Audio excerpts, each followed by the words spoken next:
This is the Math Map Book Club, where ordinary parents encourage one another to develop an extraordinary appreciation of math. We love what we know and struggle over the unfamiliar. Through weekly conversation and exploration among friends, we can begin to enjoy ideas that seem difficult. Join our book club as we discover how math helps us to know God and to make Him known. Well, hello, I'm Lee Bortons, and it's Wednesday, June 12th, 2024. Welcome to the Math Map Book Club, where Kirsty Gilpin and I discuss lessons each week from our, you know what happens every time? The full screen moves my script.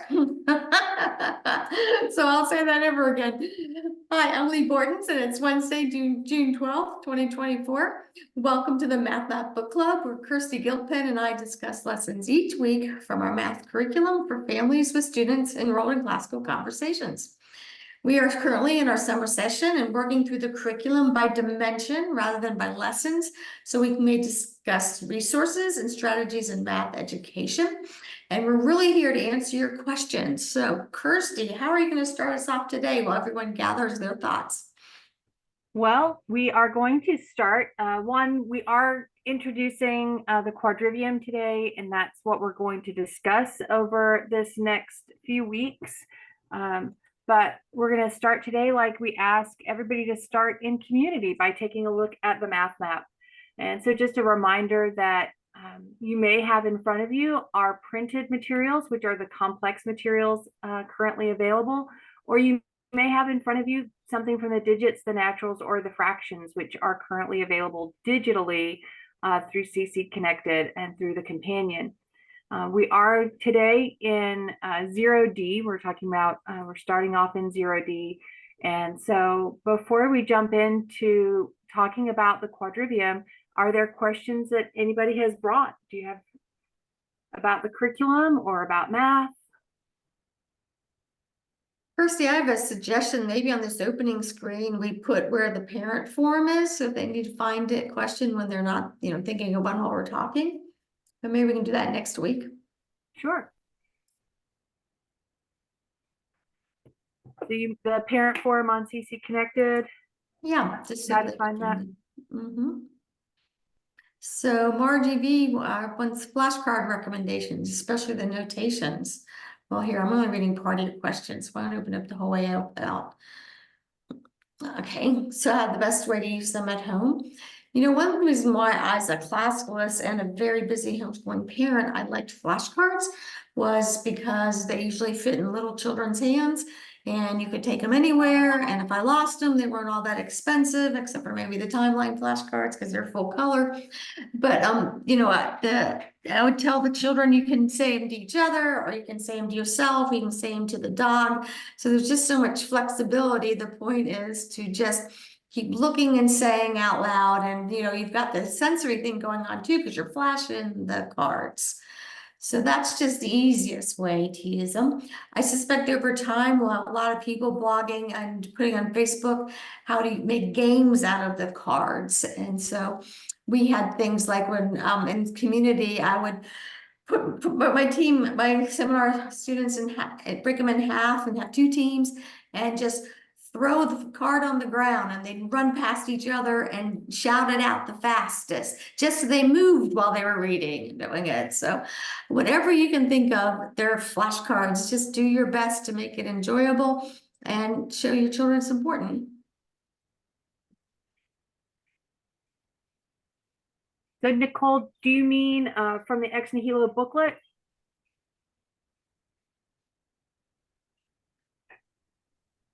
Yeah, and I read through the 1D or the 0D book on Ex Nihilo and was just looking for the instructions on how to do that. So I'm a little bit lost, but maybe just as I listen, I'll gather a little bit more information. But the seeing the unseen section makes sense, and then the lesson overview made sense and stuff, but I was just a little bit lost on the Ex Nihilo sections in the 0D book for the complex is what I'm looking at. Sorry. I'm not sure how to ask the question. We know what you're asking. Go for it, okay. Christy. Sure. So those middle sections, that that there is just for week one. And it's just to give you some starting conversations about 0D and 0 and 1. So just picking, for example, page 5. I, as a parent, might read that. And for those that aren't looking at that, I'm going to go ahead and read it. It says that 0 and 1 work together to simplify equations and to represent the power of unity.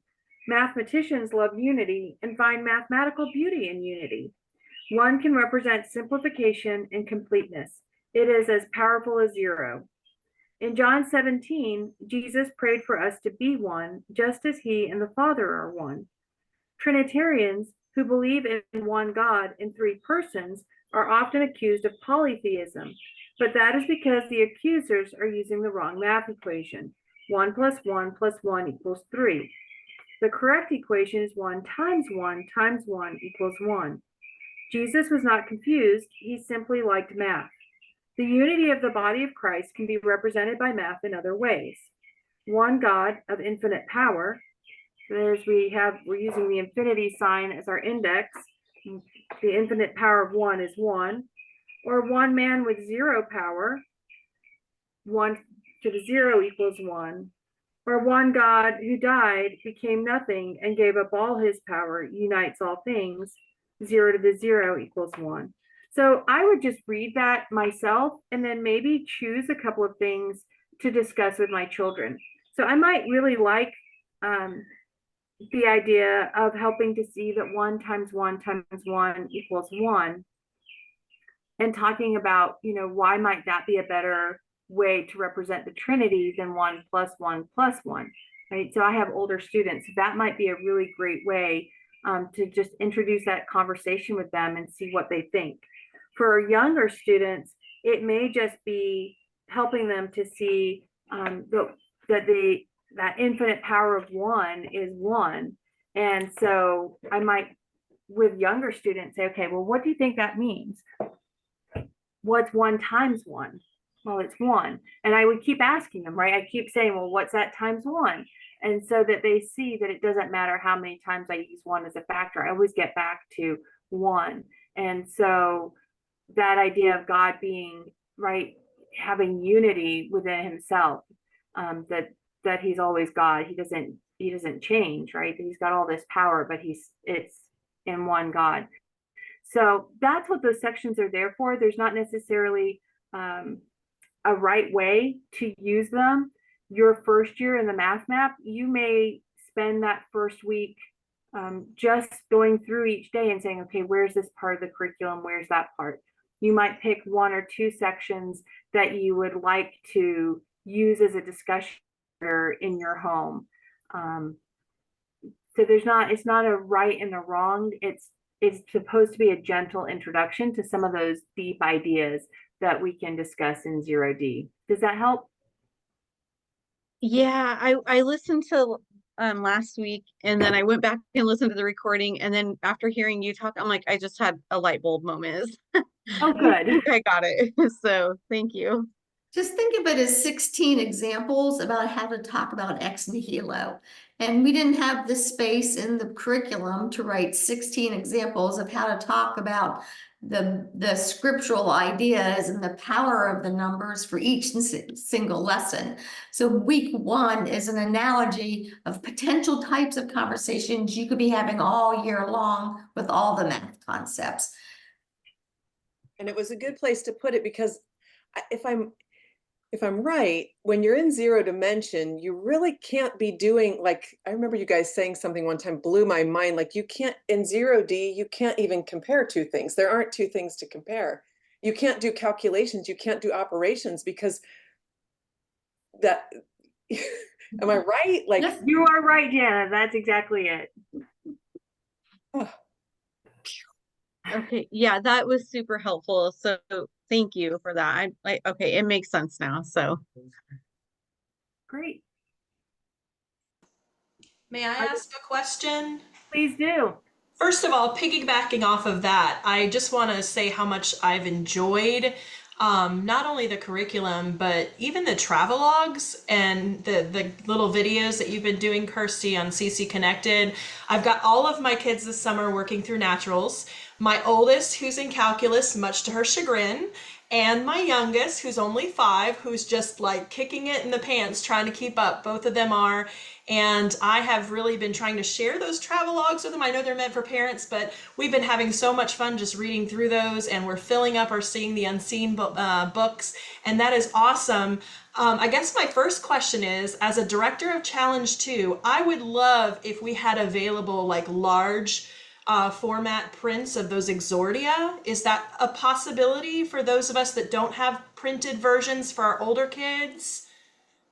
So at this point, I mean, you can print out, you should be able to print out the covers from any of the lessons. They're all the same. We do have a product in the works that will have poster versions of that art, but we thought people wanted the booklets ready first. So they are getting our emphasis. But if you happen to see a product sales specialist over the summer at a practicum, they should have some samples of what will be the reflections books.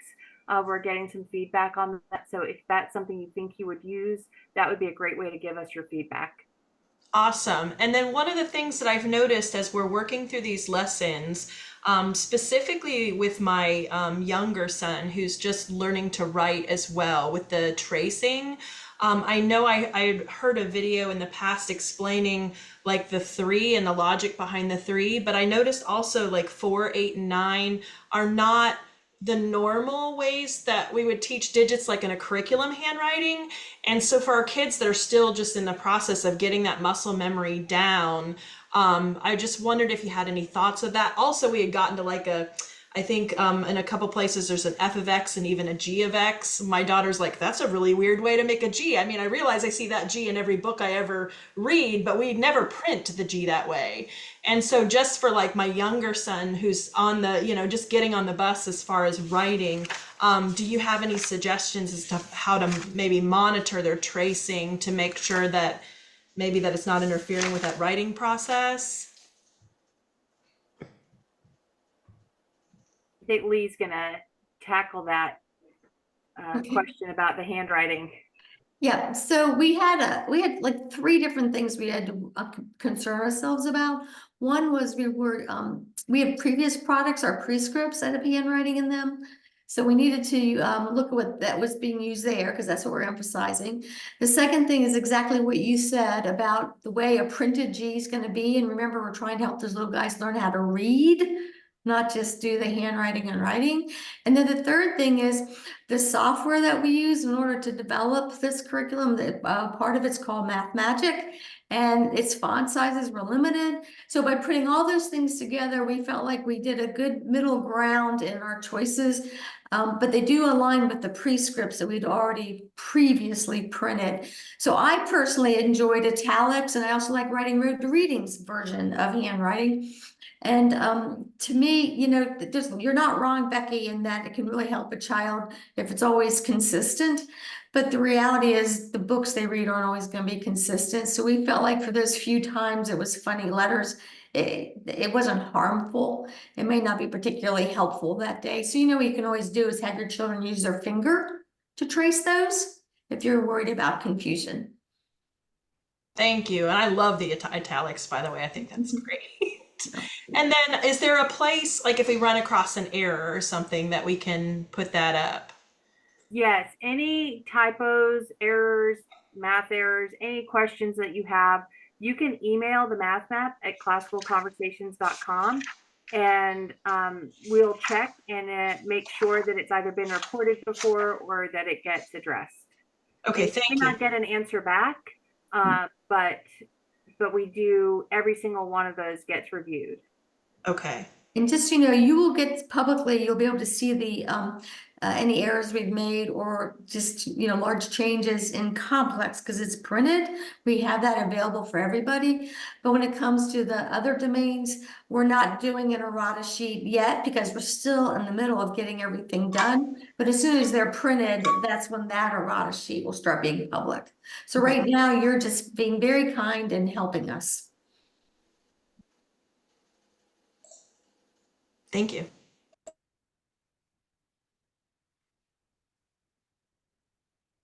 Other questions? I have one about lesson 4. um, I'm working through fractions and also looking at the complex at the same time, and it's page 4 at the bottom. There's a subscript 10, and subscripts are I'm not familiar with them, and I've looked at the charts, and I probably am missing something obvious, but I didn't understand why. I think in the answer key, that final line, it has a little subscript 10 on the number. So that that particular piece of the page there on page 4 is referring back to chart 2-3, where we were talking about place value. And Okay. so on that page, because when we talk about place value, we're examining the fact that we can use any base. When we're talking about base 10, we want to be really clear that that's what we're talking about. Okay. And so that's what that subscript means, is base 10. Most of the places when we're not working on that particular concept, we're assuming that we mean base 10, and so we don't write it. But there, to emphasize that we are in base 10 for that particular section, that's why it's there. Okay. Thank you. You're welcome. And then for those of you concerned about the bases that are different than 10, there's just very little of it throughout the curriculum. And I think it's almost all in weeks 2 and 3. Again, it's a reading exercise in case your older children do end up going into mathematics in college. They've seen those notations before. So don't wig out if you can't figure out why the digits are what they are. So just probably a dozen problems at the most in a year for those. And you don't really hit too many of them. We don't hit too many of them to hit binomials. It's pretty much all base 10 until then. One thing you might want to keep your eye out for, though, on complex and monomials is you can do place value counting in decimal point, right? So we have some problems thrown in that seem really easy to make the children read them well. So it's asking your place value in like tenths and hundredths and thousandths. So these are all just reading skills for this level.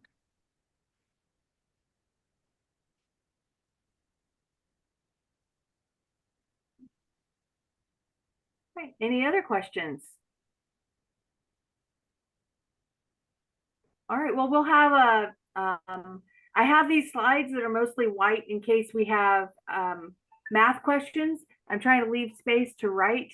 So we have another one of those at the end, but if you have questions that pop up in between, to jot that in the chat or speak up.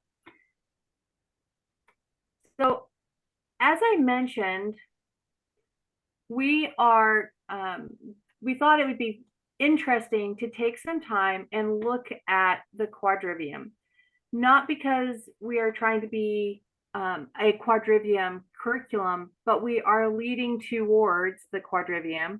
And so this week, I thought we'd take a minute to see where the idea of the Quadrivium comes from. And so these are this artwork is actually liberal arts. They were sort of defined as the liberal arts in the 3rd to 7th century. And I thought it was really interesting that they were intended to be learned mental activities as opposed to mechanical or manual activities. So when we think of the liberal arts, it's learned, right? So we're reminding everybody that this isn't something that is innate, but we actually have to be taught how to think. So we're learning these mental activities that were grouped into these 7 liberal arts, and they were intended for free men. So we talk a lot about freedom in classical conversations, and here's one more place where there's a connection there. we have a couple of minutes. I thought it would be fun if you want to take a look at that artwork and see which liberal art, if you know what they are, to see if you have any ideas which go with which picture. And if you don't know what they are yet, we can come back and look at this in a few minutes. But for anybody who's familiar with the 7 liberal arts and wants to take a stab.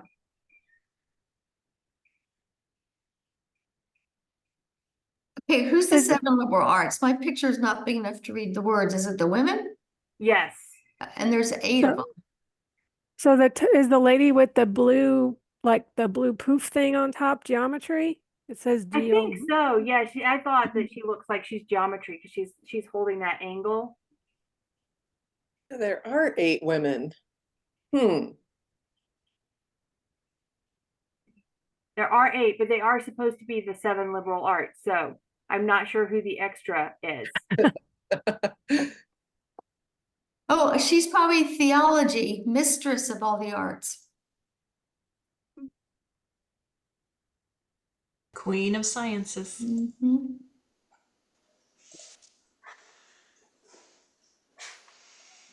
So it looks like harmonics would probably be the one with the musical score in her hand that's kind of closest to us in the middle. Yeah, I would agree with that. Oh, Jana just unlocked the key. What are they holding? And the first one isn't holding anything in her hands, but she has an entire, like, I don't know what that is, map of the universe on her head.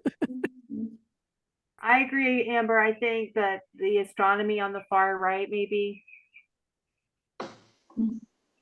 I just thought it was a fun picture. So we can come back when we've looked at our liberal arts and see if you have any other ideas. So I did crop out our gentleman from the picture because he is Boethius, and it was supposed to be the presentation of the 7 liberal arts to Boethius, because he was the one that actually came up with a curriculum that divided the 7 liberal arts into the 2 groups. And so he identified the Trivium 3, and in his curriculum, it was the more elementary of the 2 groups, and the emphasis was on language. The other 4, Quadrivium, was more advanced and had an emphasis on number. And his program, his curriculum, became the model for the court of Charlemagne. So that's how they believe Charlemagne was educated, and for the medieval universities. And then, of course, also for us today. So just sometimes interesting to know where some of these ideas have come from, that when we think of things being classical and timeless, we really are going back to see how this has been around for a really long time.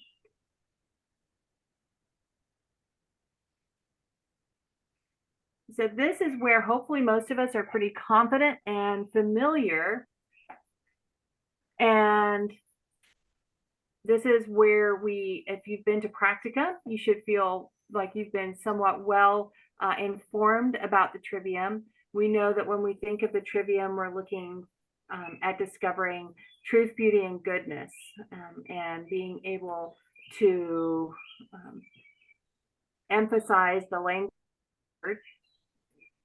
And we also know, especially through CC, that we can take those ideas and develop our skills of learning. And so we have our grammar, our dialectic, and our rhetoric, and we look at our associated skills of the 5 core habits, the 5 common topics, and the 5 canons of rhetoric, right, that help us to use the grammar, the dialectic, and the rhetoric. And as I was studying for this, there's the idea that grammar is very specific to the symbols that we use to communicate. So depending on who you read, that the grammar was knowing, right? We call it the knowledge that we need, but it was also very specific about the symbols. So when we think about the language of mathematics and we're talking about symbols, that perfectly aligns with that idea of what grammar is. And then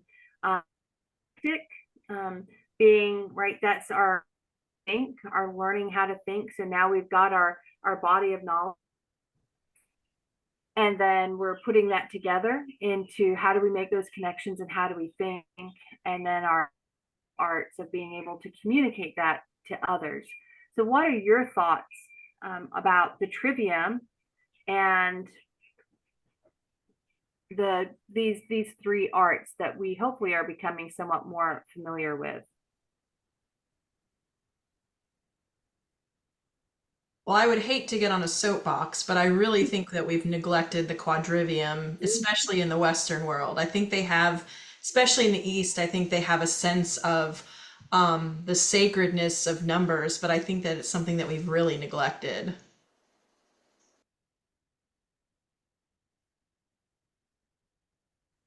Well, we're trying to reclaim that, right? But I think a lot of it comes back to the Trivium, right? And so the question about it being elementary versus advanced, I would think that we have started to think that elementary means easier and advanced means harder. And I would challenge that definition and say that elementary is the foundational or the preparedness that we need. And so if we don't know the language of mathematics, it is difficult to think deeply about mathematics. And so we come back to that idea that if I start with the Trivium and understanding language and words, then I start there with my mathematics, right? And it's elementary in that respect that I have to know the language of mathematics before I can start really working on understanding mathematics. And so in the Western world, if we have gotten away from the Trivium and ignored the Trivium and knowing the grammar of mathematics, and we've ignored developing skills and our communication skills, if we haven't done that first, then the quadrivium remains something that is perhaps almost out of reach, right? If we don't have those trivium skills first. I was thinking about what you just said, and I think here in the West, it feels like when kids start school, they're automatically categorized either into they're really good at math or they're not really good at math. And this helps to see that we can all learn to be good at math. We don't need to box these students into one area because some people just get it a lot easier. But I think your point is the Trivium allows us to learn the grammar and get to that place, even if initially it's not this natural gifting that maybe we have on the front end. So the place that I find it interesting is that for those of us who've raised a child who's dyslexic, you soon get to learn that they see things in 3D. They don't see them in 2D. And that's why the written page is so tough for them. And so they experience the world almost from a quadrivium perspective. But if we can't give them the language for that sense and the vision that they have, they're stuck because then they can't communicate. But those of us who are so word-based, but never in the world walk outside and look up at the stars or pay attention to humidity percents and weather patterns, then we're handicapped. So it's, once again, you need all of it. And from my perspective, we're going to present it like we have, that because in classical conversations, we can work one day a week on a lot of language skills, and then we can make our way towards quadrivial ideas, which are words. Because it's going to be really hard for us to do a nuclear explosion at some church, right? And we can only dissect so many animals. And if you really want to study animal migration, you need to be outside, not in the CC classroom. So, so we're going to be doing the parts that we can do well with you while we continue to push on the families and say, but go outside, go live in the real world.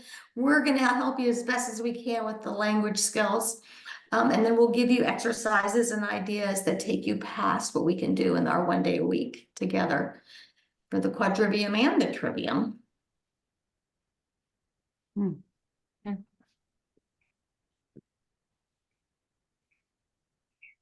So It's funny because we're so well known for STEM, and yet STEM is a perversion of natural philosophy, which is the Christian philosophy of science.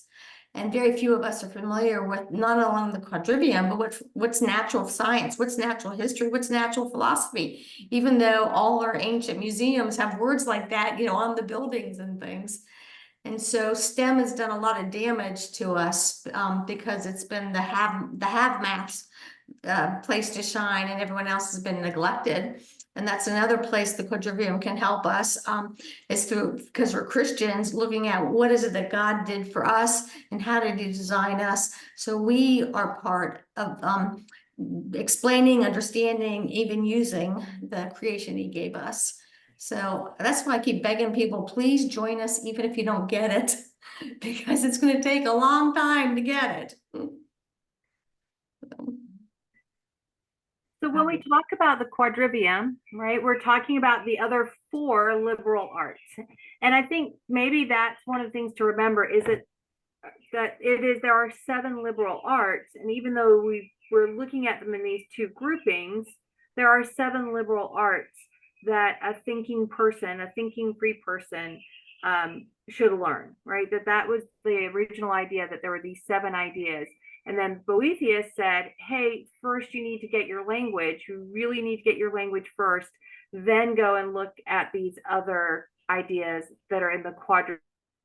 Now, a lot of the ideas that they historically look at in the quadrivium started off with Pythagoras and his tetractys, with a picture on the right-hand side. And he used this to explain a lot of different things. But the patterns that you can find in here actually relate to a lot of other things that we're looking at, like binomial expansion or Sierpinski triangles, which is fractals, or magic squares. There's so many different things that this pattern actually ties together. And that's what he was seeing, right? He was looking for these patterns, these mathematical patterns that would describe his world. And we may use different language today, but this idea of unity, and if you look, there's a dot at the top that he called, that was his unity. And that's the goal of the quadrivium, is discovering what is that underlying unity. And they oftentimes call it wholeness or a remembering, right? It's a putting back together, a remembering. And so we as Christians know that wholeness and that remembering leads us to the one true God, right? And so it's interesting to me that when you look at Pythagoras, who was not talking about a Christian God, recognized, however, that there must be one God, that there must be this unity. And he was seeking, right? He was seeking for God. And so we are so fortunate to live in a time where we have a written Bible and where we have good teachers who are helping us to see that this thing that the philosophers of the ages have been searching for, that we know it's not a thing, but a person, right? And it's 3 persons in one God. And that's the goal of the quadrivium, is that wholeness. And that maybe is what sets understanding the quadrivium apart from STEM, is that STEM is going off and pursuing science and technology and mathematics and engineering for their own sake, right? For worldly success and for application. Whereas when we look at the quadrivium, the goal is to discover the unity and the unifying principle of the universe, which is God. And so it takes similar concepts, similar things that we're studying, but it's putting it through a lens of what is it that we're really seeking. And if we're seeking God, we know that he promises that we're going to.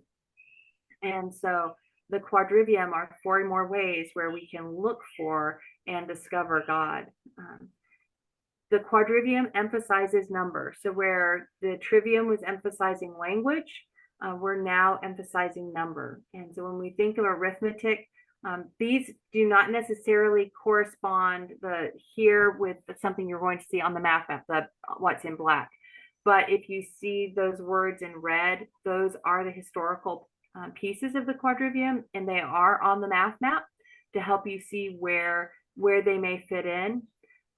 But arithmetic is usually considered, that's our study of number. Geometry is looking in space. And then astronomy is looking at that in space and time, and harmonics as number and time. And so when we aligned those with the dimensions in the math map, we looked at arithmetic and said that all happens on the number line. So it's one dimension.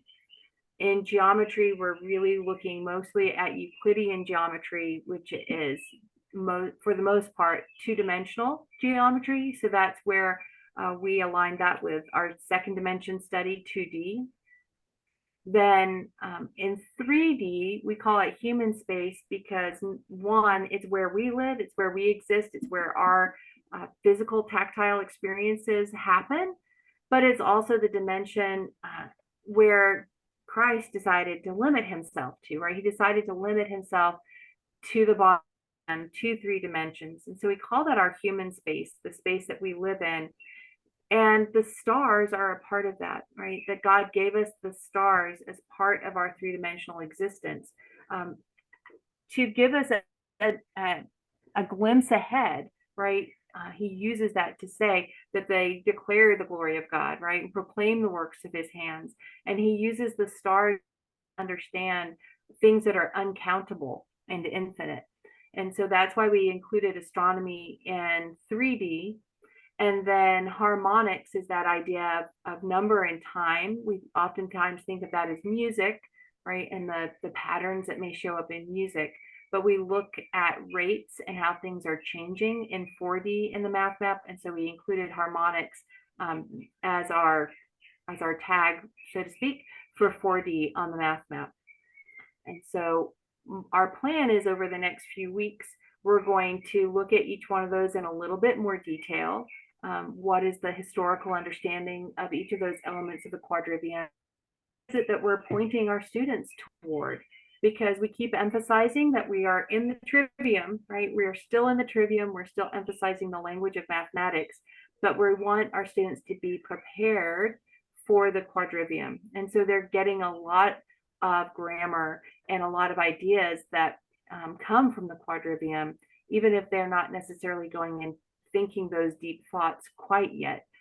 But we as parents want to understand what it is our students towards. So any comments or questions about the quadrivium? All I know is next time I go to Cracker Barrel, I'm going to ask the waitress to bring me a Protractus of Pythagoras to play. I like that.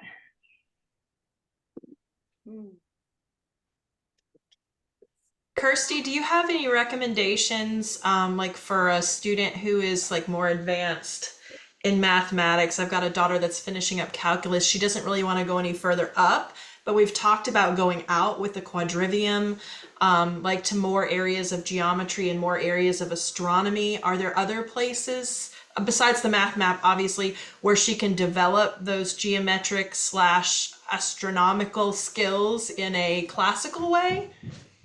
Well, I was going to say study number theory. It's my favorite. I love number theory. It's challenging and it's hard, but it's really accessible and it's very different to calculus. So if she's interested, I would say, pick up a book. For example, what I have it here? I happen to like this one by Underwood Dudley. It's called Elementary Number Theory. That would be a way that I think is fairly classical. So that might be a resource. Going through, I know it's been a few years now, but Lee with the Mandala students, they went through Euclid and all of his actually went back to Euclid and worked through his propositions. So that would be a good exercise. So I think those are a couple of things where I would, either pick a different branch of math and encourage her to go and pursue, or go back to some of the classic texts like Euclid and say, well, go back and look at these and see if you can chart how these ideas were developed. Yeah, and for those of you that are, want other ideas for even for summer, remember we do sell the trig trainer, which can help children really dive into trigonometry with a concrete tool. And then for students who maybe are even beyond what Becky's talking about, they can go back and do like Kara and Mr. Bowditch did in the book and go read Principia. Now it's translated for them. So keeping just lots of math books on your shelf. And then Kirsty, we probably should eventually send out our recommendations of just various books we read and looked at as we were developing this curriculum. But here's the thing, and I loved how Becky phrased the question, going broader, because more is not better. Less well done is better, right? But sometimes you're just ready for a challenge and a change, and we don't want homeschooling mothers and fathers to feel like they're failing because they're not keeping up with that unrealistic standard. The other one is to do a coding course or some programming, or really understand Bitcoin, or how about this? Just understand what the dollar is, might be helpful, right? So there's economic things you could go study too if you're not really interested in the deeper math that Kirsty and Becky can grasp. But they'll get you to where Kirsty and Becky are if you do these other things.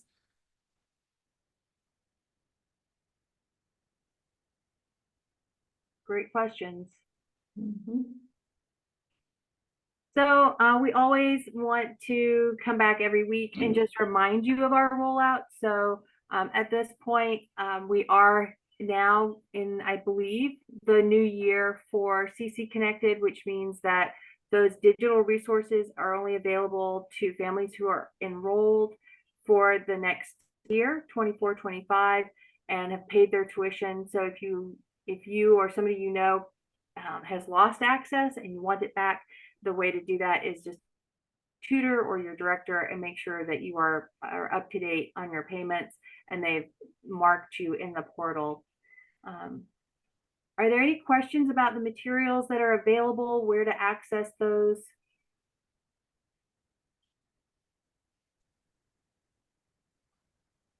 Yeah. So so far I've done the orientation, and this is my first book club, which I think I'll come back to a few more of these. Very helpful. And I haven't done a real deep dive into everything that you're offering on CC Connected, but is there something that's going to because a lot of it's been abstract for me at this point, like this overarching concept. What does it look like in a classroom? And how do I communicate to parents at orientation who either want to completely supplement this as their new math or want to do it with their old math? How do I communicate with them or offer suggestions on how to do that realistically on ground level?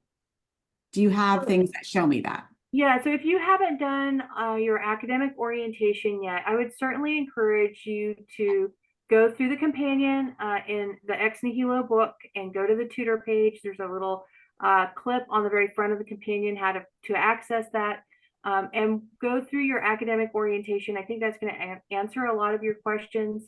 And then we're also, for people who are wondering, we've had so many great book clubs now, where do I start?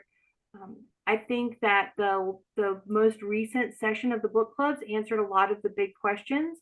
So for you and your parents, if you were to go back and watch the last session of the book clubs, that's going to answer a lot of your big questions. And then if you have weekly questions, you could go back to other episodes of the book club. Those are available to you and to your parents. But I think a lot of your questions are going to be answered through your academic orientation, and then again in those book club episodes. Thank you. You're welcome. Yeah, I don't know, Jana or Babs or one of you that has been on faithfully for almost 2 years now, give us a little testimony for the parent who maybe just jumped on. How would you go back through the book club to choose what to look at? That's hard because there's so much good stuff. It's hard to say what's the best. I do think practically though, the ones we've done lately, I feel like have been probably the most practical. The first set we did, which was probably 22, 23, we spent a lot of time on the exordium. And I enjoy that. I actually like to go back and listen to those before community day, because that way you're hearing what other people think about that art picture and how they relate it to what can they learn about God and what can they learn about math. Most of the time, it's way more than my kids are ever going to pull out, but just it gives me ideas in the back of my head of things just in case my kids aren't talkative that week. So I don't know if that helps. I tell me. How about you, Jana? I know Donna, you're here too. There's a few of you that have been on for a long time. Yeah, I agree with Babs. That first session is more maybe adding to our copiousness. I think I've heard you say just to, but the session, the book club sessions that you started in January, where we did 2 lessons a week, going through the first 4 pages of each lesson. That might be that was still the naturals level. That might be, especially for parents who aren't directors who are wanting to use this with their kids at home. I think that might be useful. I was curious, Kirsty, when you said the last session, did you mean January through April, or did you mean last week? Like the last 6 weeks where we went by dimension and hit some of the big ideas. Yeah. So you're talking about the May and June. May and June. I'm just looking at the there's calendar. a lot May of and June 2024. Yeah, there's a lot of practical answers in these last few about like questions like you just asked. How do you do this on the ground? Like there was one session, maybe the first one in the May, I'm not sure, but where you gave about 10 different ways of using the math map. Like 10 different ways you could do it with your kids. Okay, thank you. Yeah, I want to hear from When I talk to parents, I'll tell them, depending on what you want, if you're only going to watch one, watch the 0D from May this year. So that the start of this, because that one tells you how to do it at home with your student. And then continue on those with the at home if you're going to keep going. If you're looking for a walkthrough of what the lessons look like, go back to the ones from January through May. And if you're a challenge tutor for B through 4 and you're frustrated because you can't really use it in class, go back to those first 30 because that shows you how to do the exordium. Good overview. Yeah, I think that's how Kirsty would have described them. And I wanted to know if our listeners were seeing the same thing you were, Kirsty. So thank you. I thought it was beautiful how all of you together wove this beautiful picture, and each of you said, well, this was helpful. So I think that's a great reminder that we don't all need exactly the same resource at exactly the same time, and neither do our children. And so when we look at the math map, and we keep stressing this, that we a curriculum that for you to use to teach your children mathematics, right? This is not a curriculum to sit your child in front of and check out and be like, start at page 1 and go to page 16, but that this is to equip you as a parent to teach your child mathematics and to give you more tools than you need, right? So when people are like, oh, there's so much, because that way you can pick and choose, right? Nobody is expected to use everything every week, but to be able to pick and choose what's going to meet the needs of your student on any particular day at any particular time, that's why there's so much. Not because we expect you to do everything, but so that you can really customize this to meet the needs of your homeschool. And something that I keep trying to bring the Bible and our church back into our analogies, because so many of you are good at your Bible studies.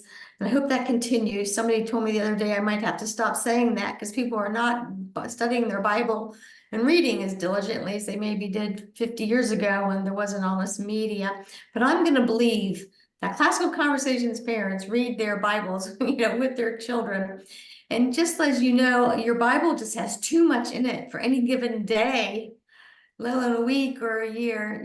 So the same thing with learning Latin or with learning history or with learning math. Use the book. Don't let the book use you. Help really assess your child's needs and your family's needs. And don't give up. Persevere. Do a little bit every day. Love your children as much as a cow. Right? A farmer at a dairy farm knows he better milk those cows twice a day or he's in trouble. And we better at least talk to our children twice a day about the things that, of the Lord and what we want them to know. So we know how to do this. It's just math education has not been very family friendly for quite a while now. And so we're trying to bring that back. So it will be overwhelming this year, the first year, because it's new and there is many pieces to this. But hopefully in about 3 years, people will start knowing which parts to use for their child when.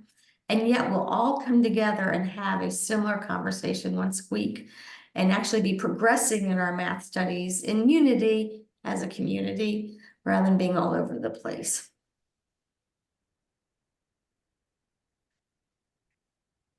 Is here just to remind you of all of the different ways that we can support you. I always go back to one of my early conversations with Lee was her desire to be able to support tutors in a way that she wasn't able to with somebody else's curriculum. And so we have the Math Map Companion that is, we're just going to keep adding to over the years, that I think has a lot of content in there for parents. It is not intended to be a daily use resource because the curriculum is really fully self-contained, but it's there for those of you who need a little bit more or want a little bit more about a particular concept or particular idea. We have the forums, for Challenge A parents, Foundations parents, Essentials parents, for tutors, and Shauna that are monitoring that. If you're here, invite others to join us on the book club. And then, as Lee pointed out, with everybody studying the same concepts, you have now a whole community of support where when you have a question, there's a lot of people wrestling with the same idea that you can go and talk to. My daughter and see a Broadway play last night with a friend, but they had to sort of go their separate ways immediately after the play. And she said, I just can't wait until I see him again, because she said, you know, you can text, but it's just not the same. She goes, being in person and being able to talk through this, she said, I can't wait for that, because that's what I need, is that in-person talk. And so that's what we're going to be able to do about math, right? Is we're going to have in-person talks about math with people who are struggling with the same thing, or people who have mastered it and are willing to share their wisdom with you. You've mastered and can share with somebody else. So we're really excited about that. And then again, through email, best way to let us know of any errors that you find. So, and so any other questions that you have, whether it's about what we talked about today, or about the curriculum, or the support, or something else you've encountered and you just would like to know.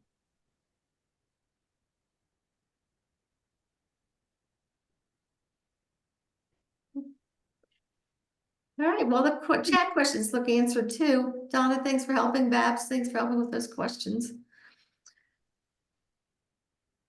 All right. Well, everybody enjoy their swimming pool this week. It's going to be hot, so hopefully everybody can stay cool. Thank you, Kirsty. Well done as usual. Thank you guys so much. Bye.